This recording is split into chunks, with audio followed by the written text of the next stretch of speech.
言齐，你怎么了？你不要吓我，我们说好在一起一辈子的。喂，冰块莲，你可别以为我是专门来看你的，我就是想来问问你，你怎么还不走啊？你把这儿当什么地方了？你每天在这白吃白喝的，还要别人来伺候你，为人多麻烦啊！你还把不把自己当俘虏了？秋瑶，几日不见，你为何消瘦了许多？哎，你干什么？别动手动脚的。本姑娘最近正在减肥，你可千万别自作多情，以为我是为了你啊！哦，我并没有这么想，但若你真的是为了我，我会很开心的。这本来正在讨论赶你走的事儿，怎么又跑到我体重问题上了？罢了，等我问清楚，我自然会走。当然，我要带你一起走。谁要跟你一起走啊？你别痴心妄想了。哦，你要问什么问题啊？想问你为何离开，为何不告而别？你现在居然还问这个问题？你的脑袋里装的是什么？是浆糊吗？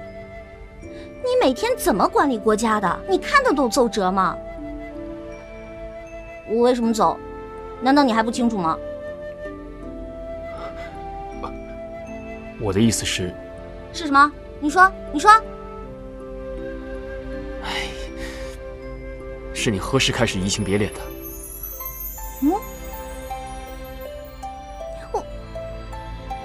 哎呀，林姑娘，你该吃药了。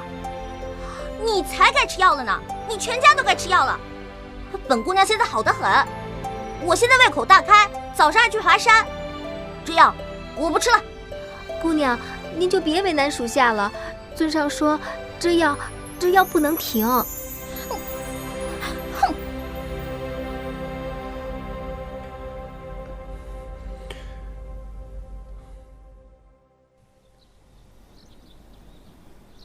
娘娘，刚才几位大臣说明日再来商议。皇后娘娘，您可要尽快做出决定，国不可一日无君呐！哼，他们那几个，没一个能拿得出主意的。一有什么三长两短，就会把责任推到女人的身上。双儿姑娘求见。快宣。双儿见过皇后娘娘。无需多礼。哀家真的后悔当初为皇上提议去攻打那明炼宫，不然现在皇上也不会被扣押在那阴冷的宫中。娘娘千万别这么说，凡打仗之事都是瞬息万变，我们谁也不知道会发生什么事情。再说，那明炼宫若不攻下，他们迟早会反。依我看，现在正是一举踏平明炼宫的绝好时机啊！娘娘您想，如今解救皇上于水火之中，实乃从龙之功啊！我军将士必会拼命。再说，那明炼宫就算再厉害，也不过是个江湖帮派罢了，又怎么可能敌得过我军兵马呢？不好，皇上亲征都没攻下来的明炼宫，想必那里一定是有什么奇门遁甲之术，是不为我们所知的。退一步讲，倘若我军真的攻打进去了，万一对方与我军来个鱼死网破，伤害到皇上可怎么办？所以我是不会同意的。娘娘，战前发生什么我们谁都不知道。皇上文武双全，天妒英才，又怎么会这么容易失手被擒呢？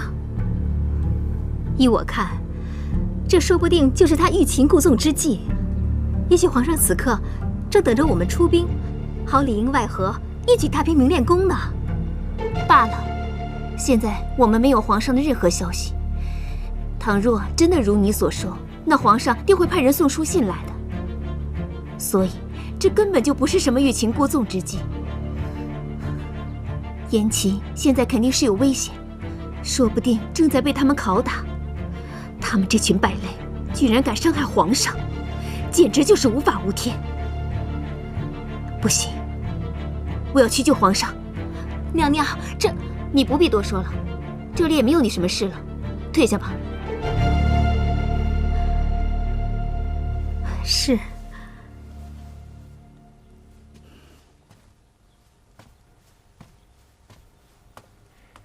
皇后娘娘，这个双儿姑娘怎么总是劝我们去攻打明炼宫呢？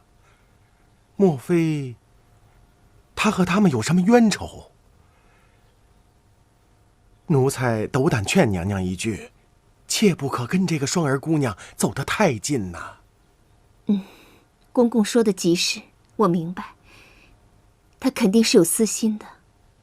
但是现在还不是猜测他私心的时候，当务之急是要救出皇上。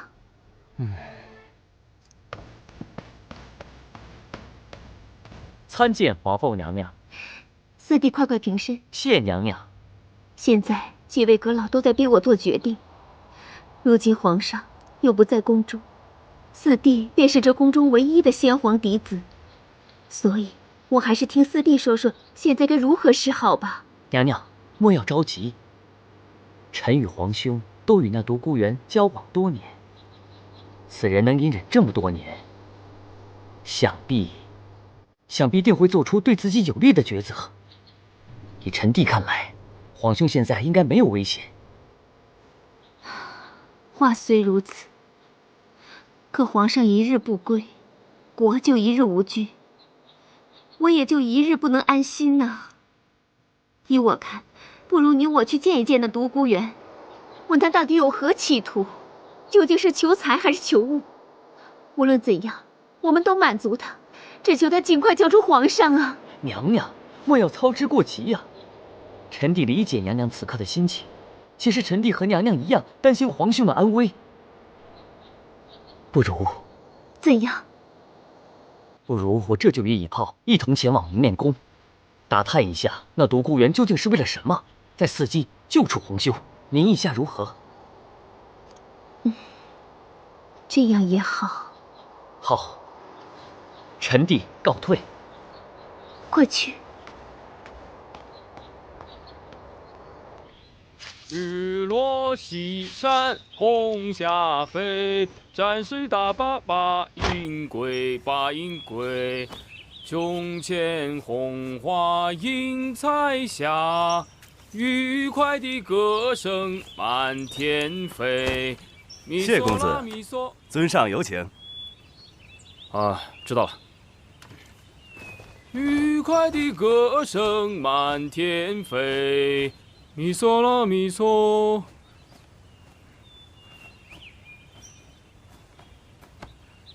咪嗦啦咪嗦，啦嗦咪哆来。皇兄，你怎么来了？宫里一切可好？宫里尚且稳定，皇兄，你没事吧？我？你看看我，我像不好的样子吗？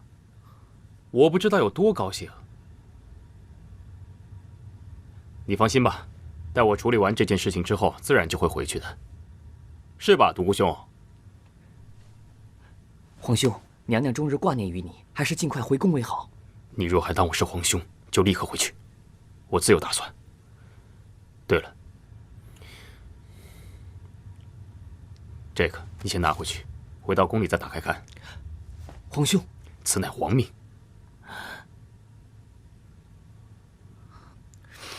臣遵旨。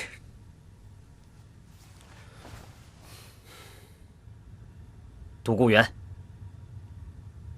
你若敢动我皇兄一根汗毛，我定将这明炼宫夷为平地。随时欢迎。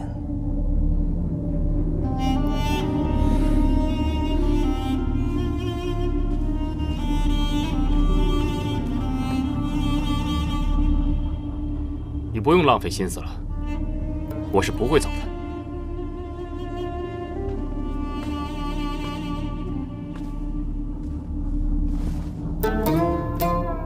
谢延琪只顾沉溺于儿女情长，竟如此胸无大志。若是我此刻用他去做交换，哪怕是半壁江山，不，哪怕是几座城池，也能作为我复国的第一步。不行，倘若这样，青柔会如何看我？她一定会认为我是一个卑鄙小人。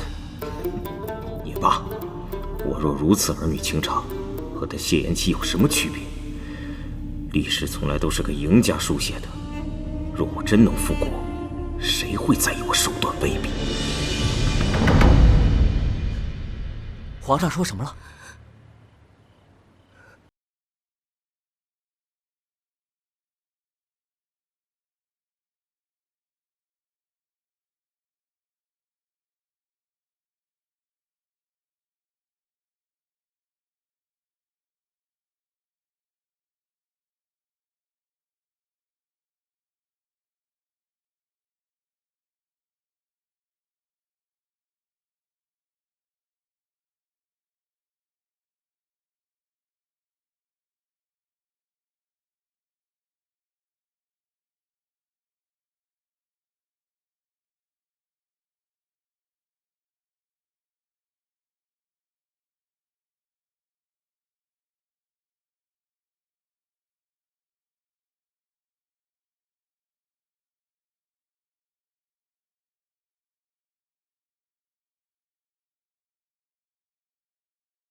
参见娘娘。不要在这里惺惺作态了，说说你的条件吧。那独孤就不客气了，我要半壁江山，划江而治。不然，你就等着给谢延期收尸吧。半壁江山，你好大的口气呀！那就要看皇后娘娘对皇上的爱值多少了。皇上为了挚爱可以放弃整个江山，莫非皇后娘娘对皇上的爱连这一半也不及吧？哼！有件事，娘娘你别忘了，当初皇上为了你，不惜和老太后闹翻，也执意立你为后。你可不要辜负了皇上的一番心意啊！好，明晚戌时，我在明炼宫前等你。到时，我会给你想要的东西，作为交换，希望你也不要让我失望。娘娘请放心，一言为定。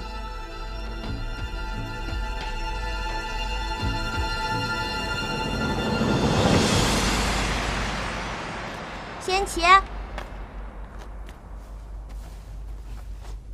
咦，什么味儿啊？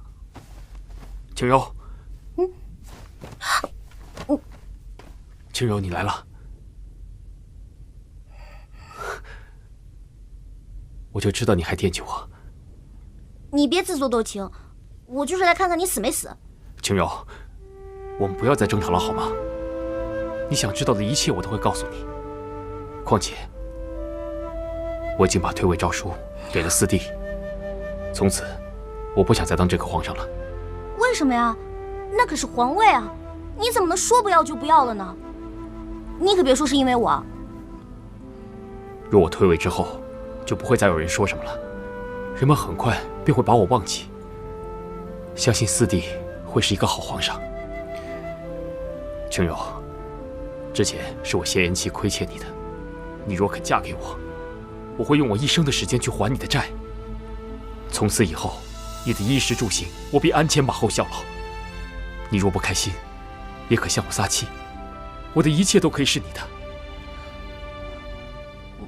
那你为什么还要立慕容依允为后？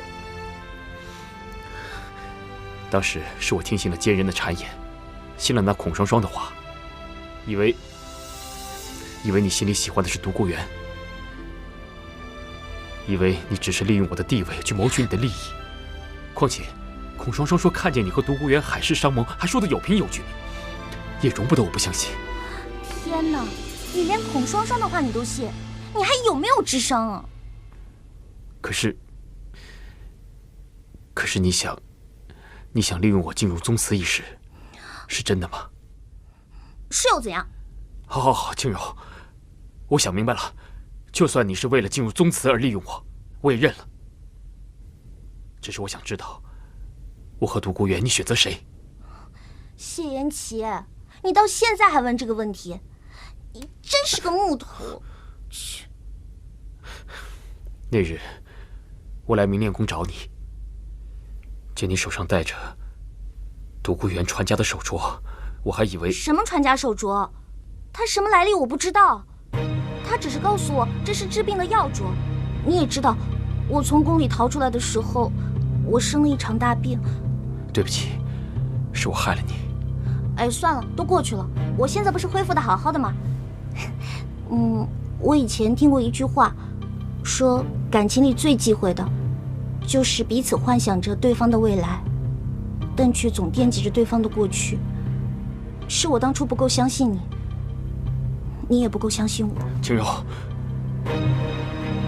这几日我想明白了一件事，你和我是上天注定要走在一起的。我们今后一定要彼此信任，不辜负上天对我们的这份安排。哦，对了，这里不是久留之地，我们还是快走吧。好。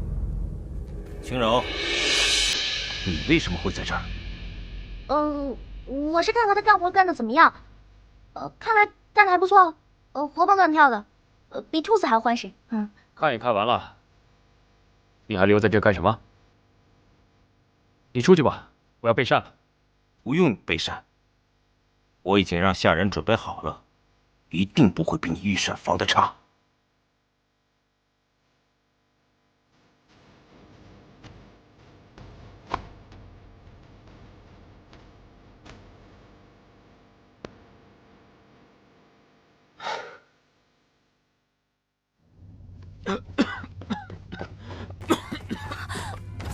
延琪，你怎么了？你不要吓我，我们说好在一起一辈子的。我中毒了，是今晚的饭菜。独孤远，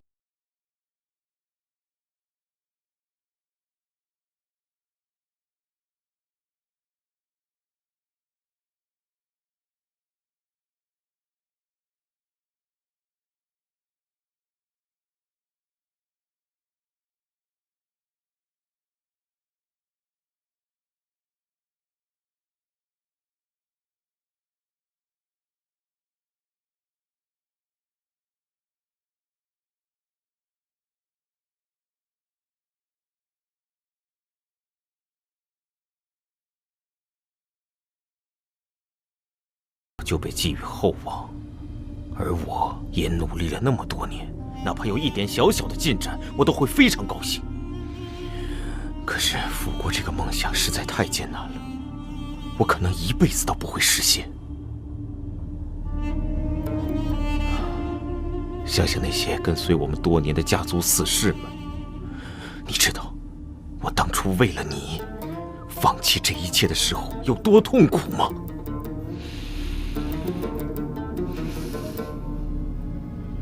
现在这一切，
我要见皇上，确定他的安危之后，才可答应你的条件。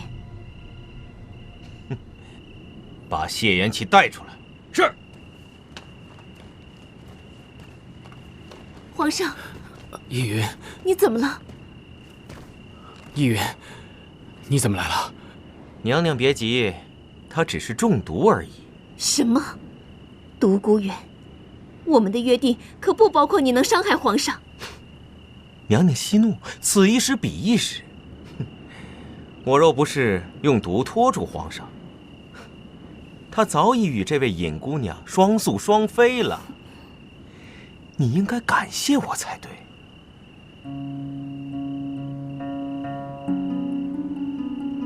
把解药拿出来，我们一手教人，一手教物。我要的东西呢？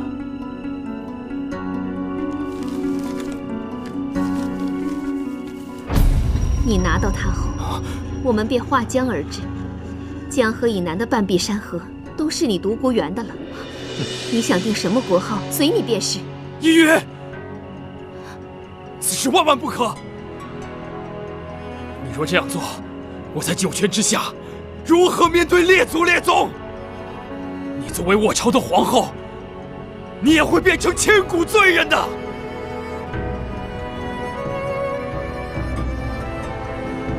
独孤园，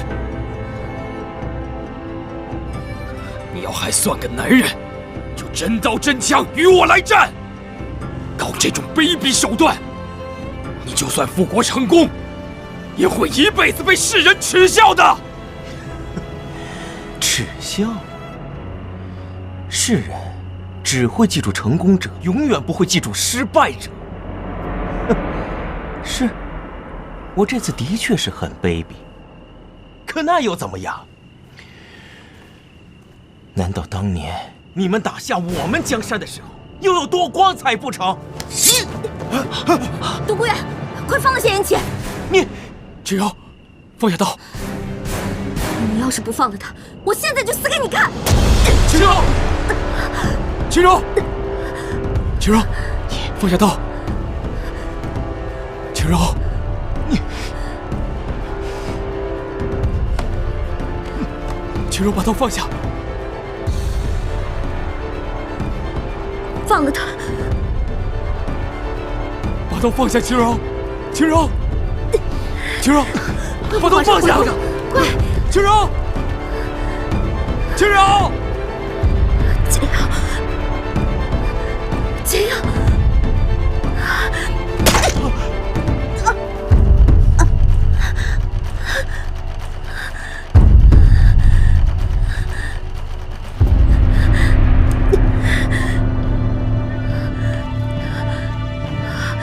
遵上。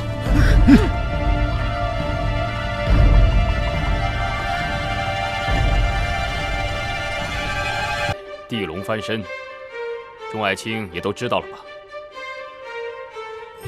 皇上，地龙翻身，导致多处房屋倒塌，大片灾民受伤。除此之外，受震动影响，周边许多山体都有滑石的危险，还需多派些人手做预防准备。另外，粮草、药物也都成了眼下紧要的物品。皇上，内城受灾的房屋人数，臣连夜带人做了统计，这数目实在大得惊人。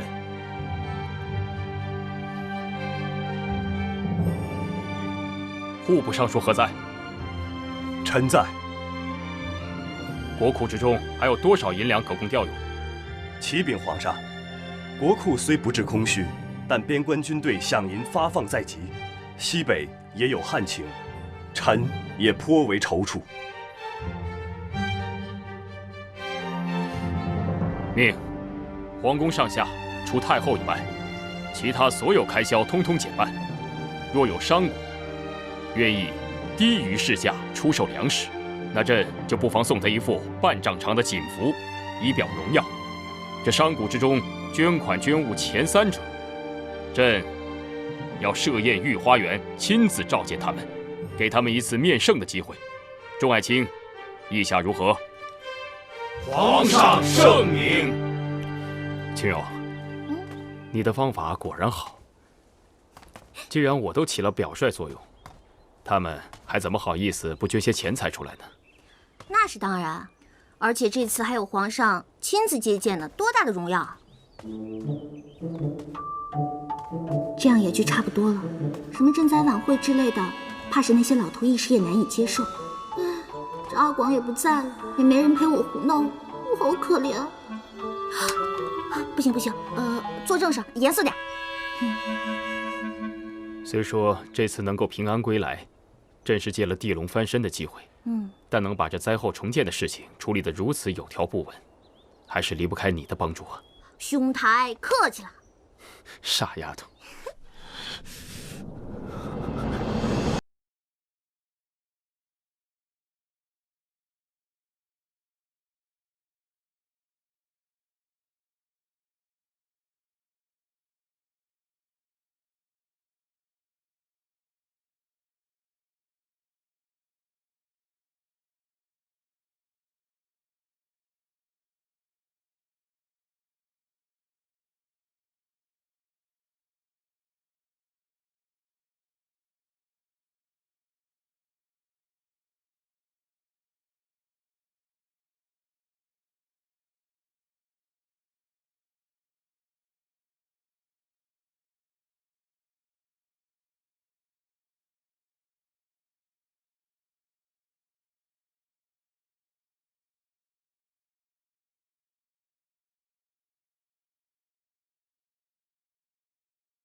哎，大家都别挤了啊！每人都有，每人都有啊！每个人都有，来来来，好好，谢谢啊，谢谢，大家每个人都有，哎，来，每人都有啊，都有，给我了，不要着急啊，男女都有啊，谢谢，哎，来，好，哎，别着急，来，我帮你，来，给你。我真想不到，他谢延齐竟然做好了万全的准备，看来我们想用天灾做文章，是不太容易了。这肯定都是那尹晴柔的主意，绝不是那些低能的朝臣所想得出来的。尹晴柔，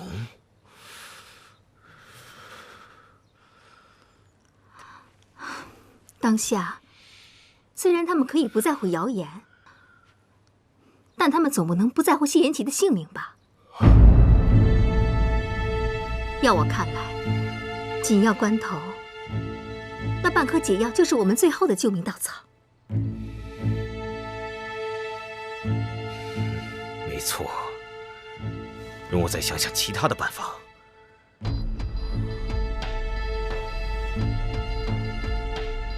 这大灾之后必有大疫，这倒是我们下手的好机会。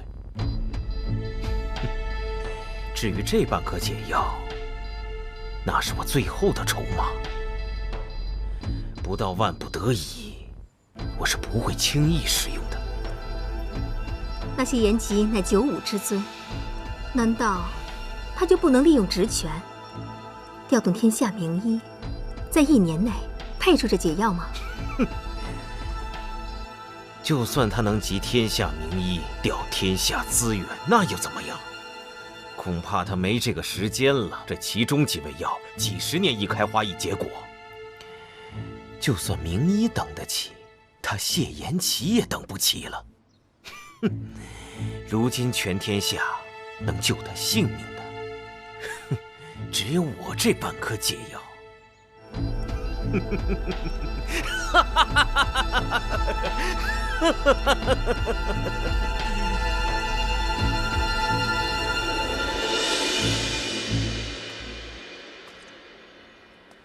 民女参见皇上。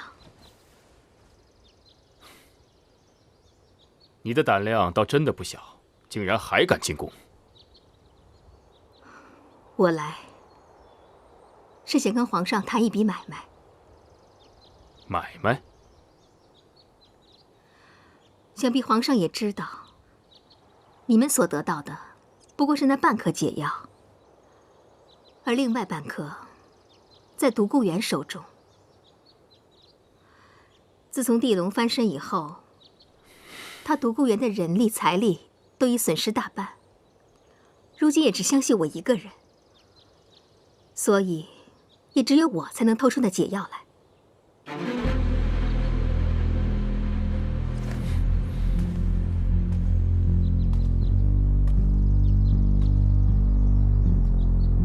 这就是你表达爱的方式吗？真不知道是该为独孤园伤心，还是该为自己笑。既然这样，你不妨说说交换的条件是什么？就是那15座城池。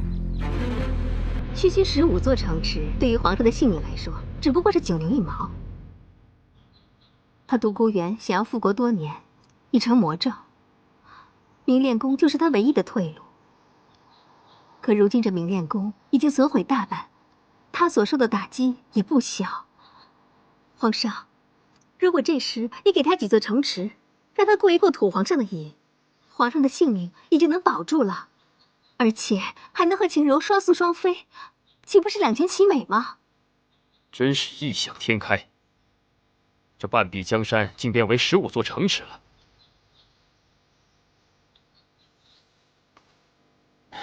想法虽然天真，但你对独孤园也可谓是痴心一片了。想不到你如此自私寡情之人，竟然也会对他不离不弃，如此为他着想。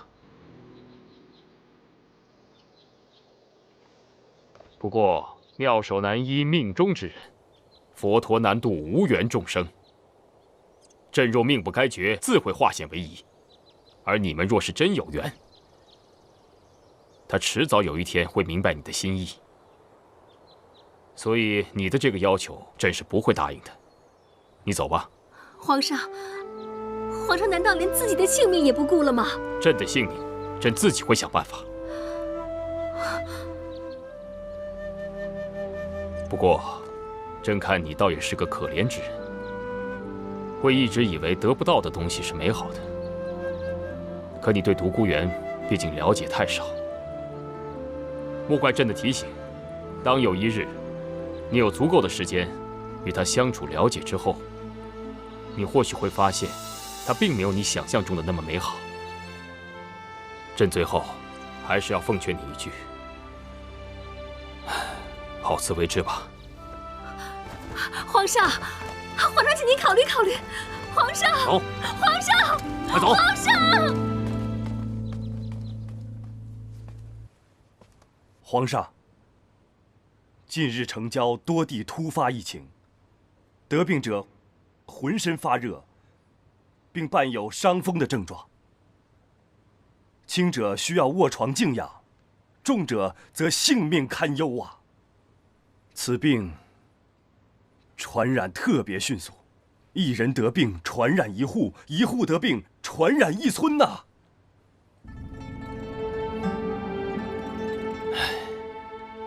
朕早已料到会如此。皇兄，老尚书言之有理啊，我们不如效仿前朝旧制，找一些空着的房舍来作为伏击院，将那些发热的病人安置到那里，交由太医院照顾。也只能如此了。你们速速去处理吧。慕容依雨，看看眼前发生的一切吧，你还能做些什么呢？你什么也做不了，你只不过是攀附在颜齐身上的一朵花而已。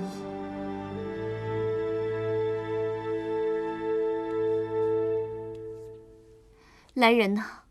在。吩咐下去，从今日起，不论任何人来求见，都说我身体不适，不宜见客。是。那皇上呢？他应该是不会来了。就算是他，我也不见。是。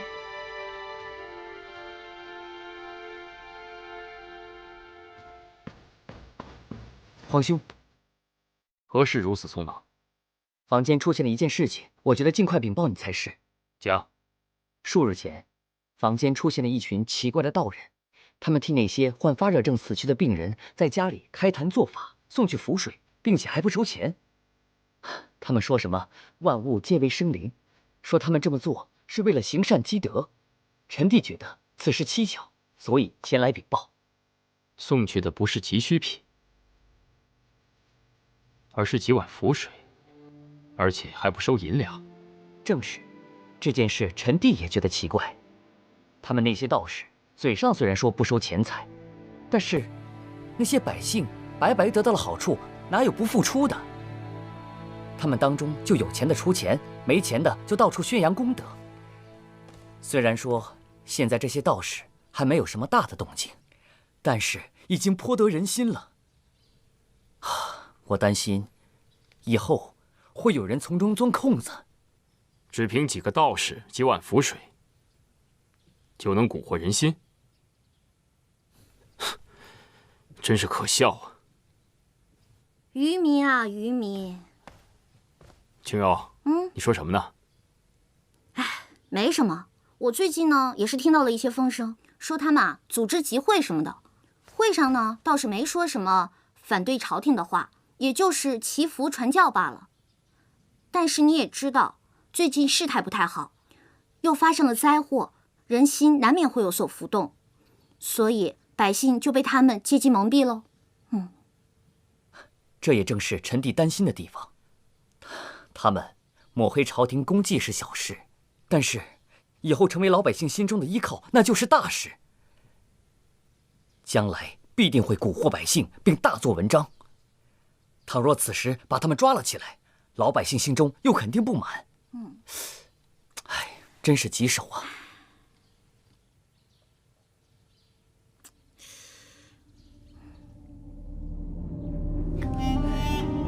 这些日子就辛苦诸位道长了。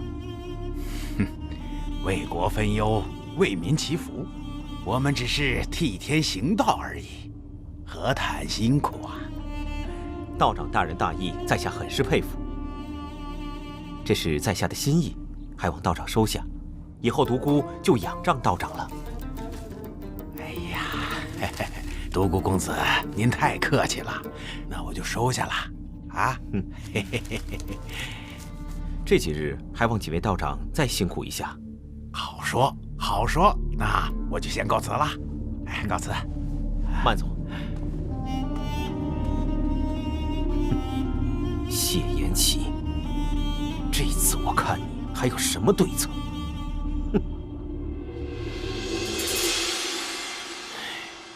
这些人既然能打着替天行道的招牌，干着心术不正的事，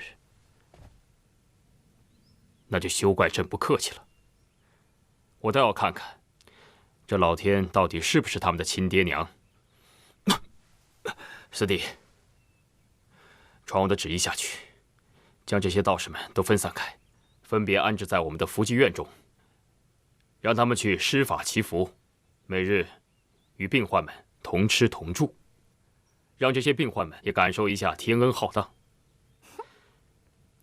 至于这些药物，还是要照常送去的，正好可以让太医们都回来歇上一些。想必这些道士们也一定是照顾病人的好手吧？啊？这也太狠毒的些。要我说啊，早就应该让他们尝尝被传染的滋味了。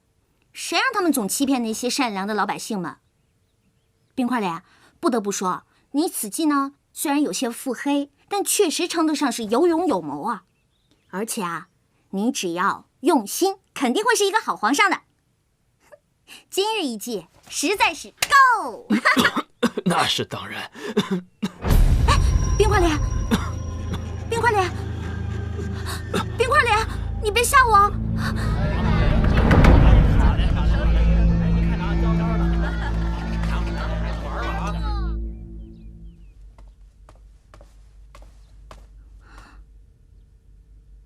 怎么是你？独孤园呢？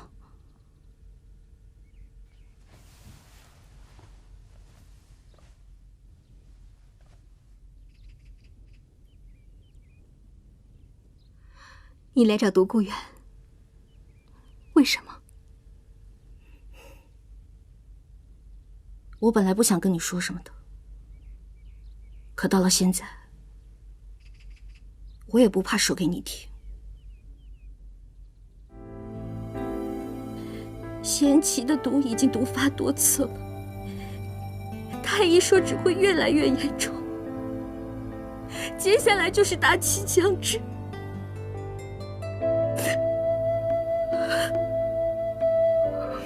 我不能眼睁睁地看着他就这样死了，所以我要来找独孤园，就是用我自己来换那半颗解药。谢延琪为我牺牲那么多，我不能就这么看着他死了。你凭什么就认为我会让你见独孤园？若是他见到你，那我又该怎么办？虽然以前我瞧不起你，但是我现在真的很羡慕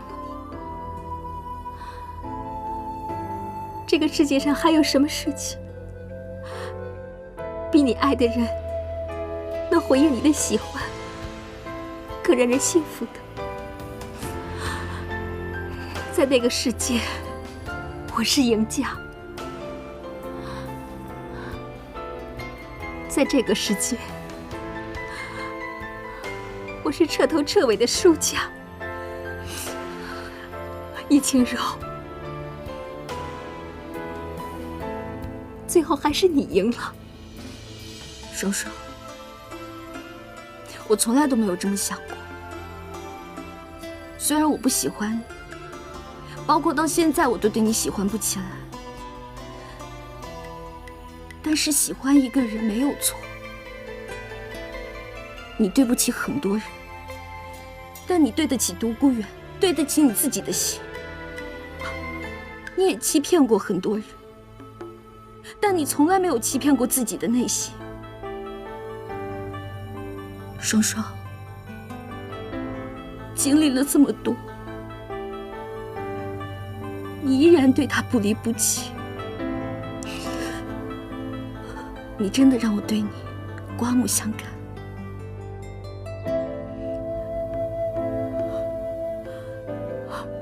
你走吧，那半颗解药我会帮你拿到，不要再来找他。我知道，他也翻不出太大的浪花，我会一直陪着他。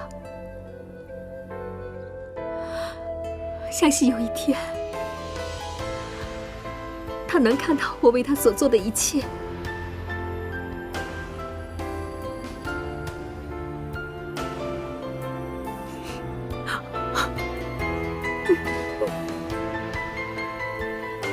想不到有朝一日，他孔双双也会为了一个男人陷到尘埃里。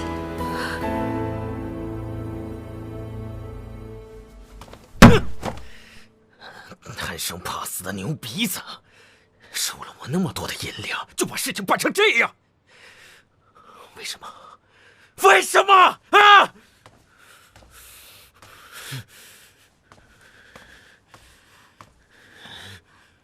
我这里有一些首饰，放在我这儿也没什么用，你先拿去当了吧，毕竟处处都要花钱，你们出手也不能太过小气。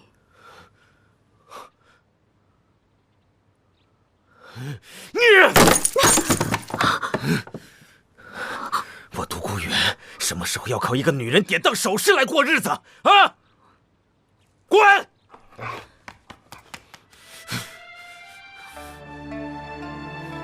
独孤，你别灰心，这次不行，咱们还有下次。留得青山在，不怕没柴烧啊。这点挫折不算什么，等有朝一日你成了大事，成倍还给我便是。对，我要成大事，我要成大事，我要复国。青柔，你一定要等着我，等着我，等着我，等着我。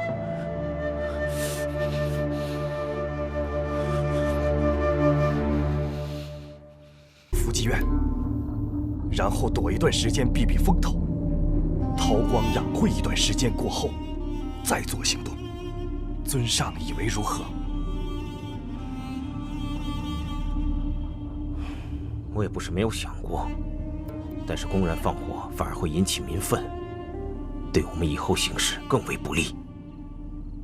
当然不能公然放火，但是尊上，你听说过天火吗？天火？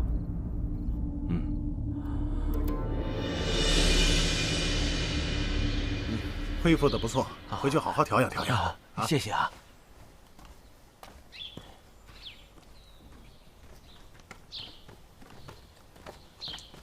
哦，四王爷，启禀王爷，现在疫情已经得到了控制，真是可喜可贺呀！大人辛苦辛苦，皇上已经下旨，待一切事情尘埃落定之后，必定会论功行赏，不亏待大人。最后还请大人善始善终啊！啊，放心。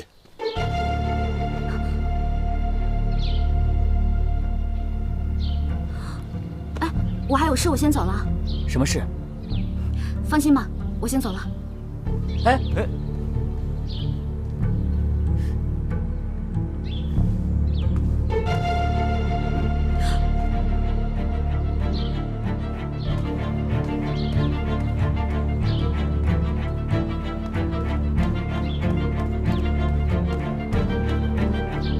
谁？尹姑娘。你果然还认得我。说，那些道人是不是独孤远搞的鬼？青柔姑娘，你最好什么也别问，莫要让属下为难。带我去见独孤远。这，我要先请示尊上才行。独孤远，请尊上恕罪，属下该死，被尹姑娘跟踪都没有察觉。你下去吧。是。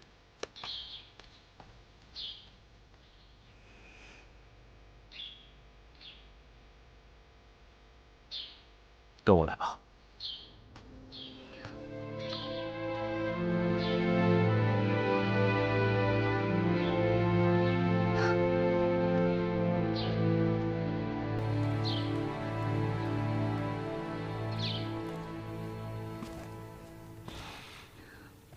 独孤，你不要再一意孤行了，你是不会成功的。再这样下去，只会害了更多的人。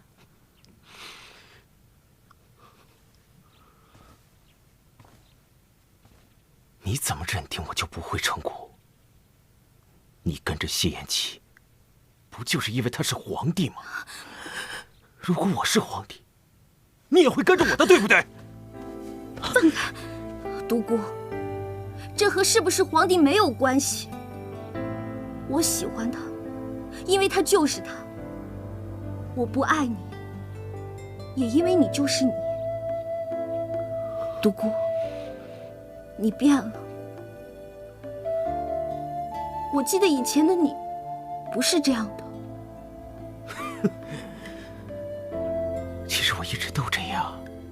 只是你没看到而已。既然你自己找上门来了，我独孤就不会再让你走了。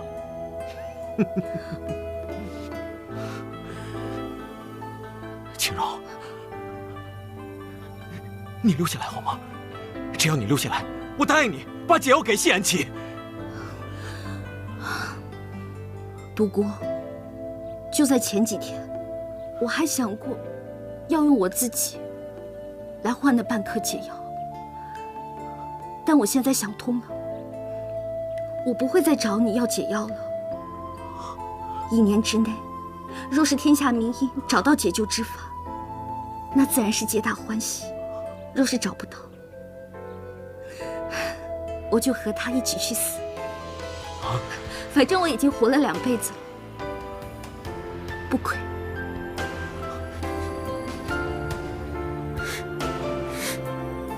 你宁愿死，也不跟我在一起吗？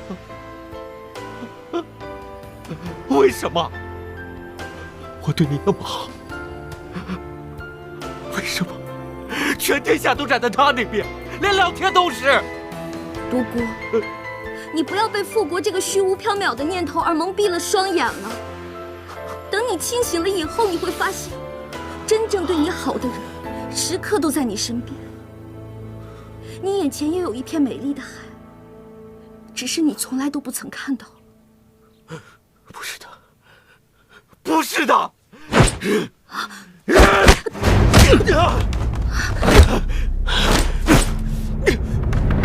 别追了，随他去吧。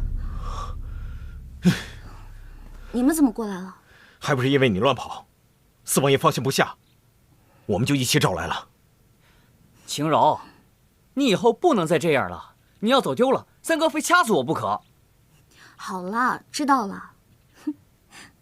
此地不宜久留，我们走。嗯。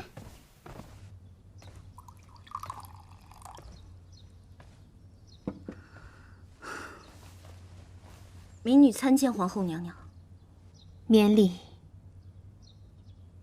看看我这个皇后娘娘都当成什么样子了。别人不知道，难道你还不知道吗？不知皇后娘娘找秦柔，所为何事啊？坐下说吧。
尊上，这东西发射之后会飞得很高，而后在空中落下时爆炸，声音像极了打雷闪电，之后便会有火星四溅，我们便在四周放置一些易燃之物，火势很快就会起来。然后我们再顺势提出，天火乃是老天发怒的旨意。到时候谢延齐他自然就会被百姓们给推翻了。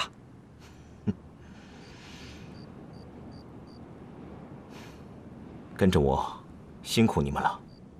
为尊上效忠，在所不辞。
帮谁？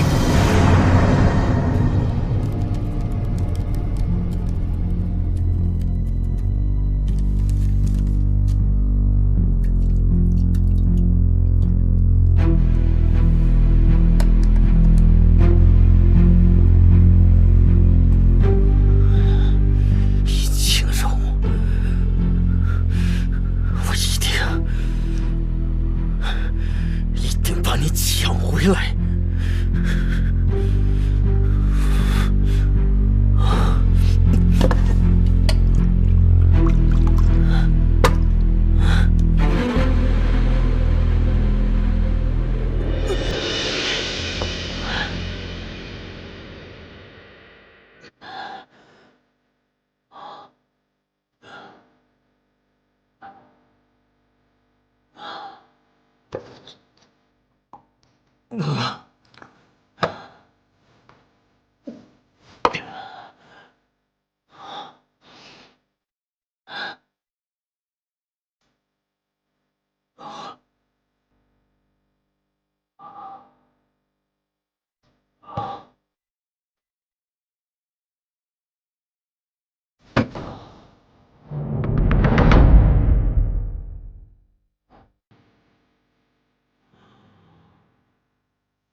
冰块脸，就算这皇宫属你最大，那你也不能不敲门就进来啊！好歹我也是个女孩子嘛。哦，这个朕日后必定注意。不过，你这是藏的什么呀？没什么。嗯？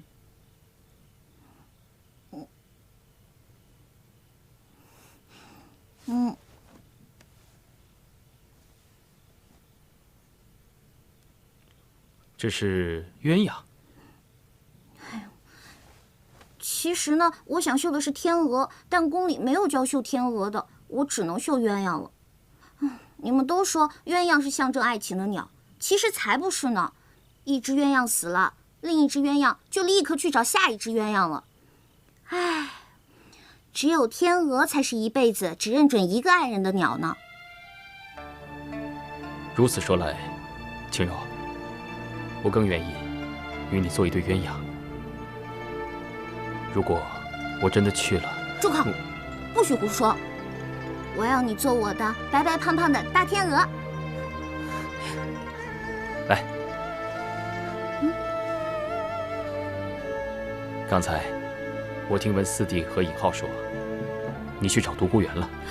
你可千万别误会，我其实是……其实我知道，你是为了我。可是青柔，我就是怕见你为我铤而走险。每当我想到有可能独孤再次带走你的时候，我的心中就莫名的恐慌。你可明白？我知道了，以后不会了。算了，我也不去再想那半颗解药了。这一年有一年的活法，就算我只剩下1年，我们也要开开心心。我想过了，能来这世上走一遭，甚是不易。既然来了，就要开开心心的。就算离开，也不要带着一身的怨气。你能这么想，那真的太好了。放心，我们一定会找到办法的。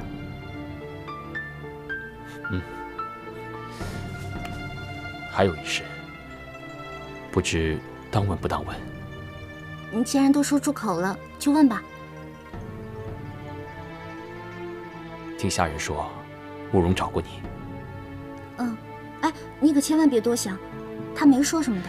我知道，青柔，我能理解你现在在宫中的地位十分尴尬。不过你放心，我一定会尽快解决此事，绝不辜负于你。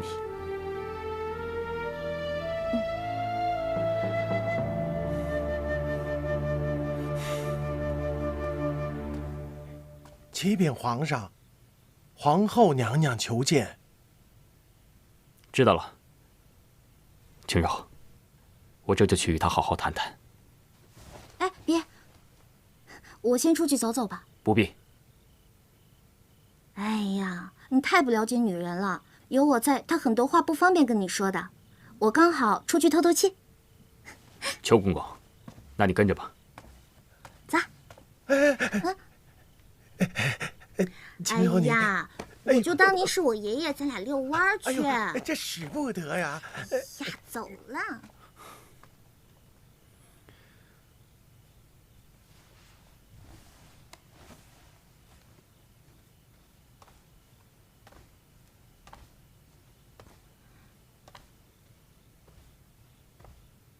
依允参见皇上。不必了，依允，坐吧。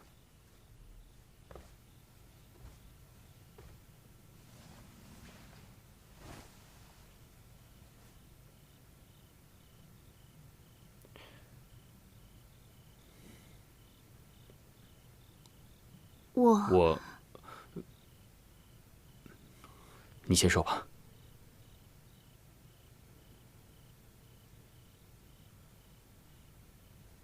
言七，允许我最后一次这样叫你。这些天，我想了很多，也想得很是清楚。我决定出家，求得一片清净。依允，你先别急着劝我，听我把话说完。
这缘也是劫。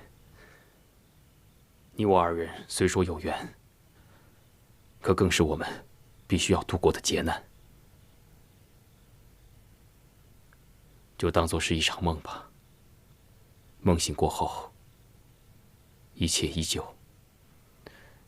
今后，无论你作何决定，我都会支持你。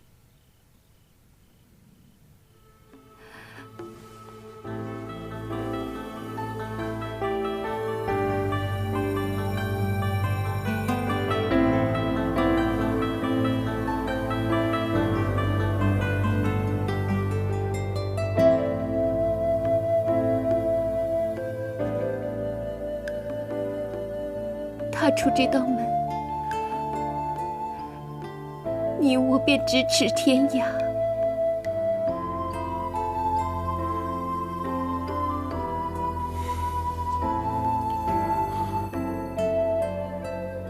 依云，照顾好自己。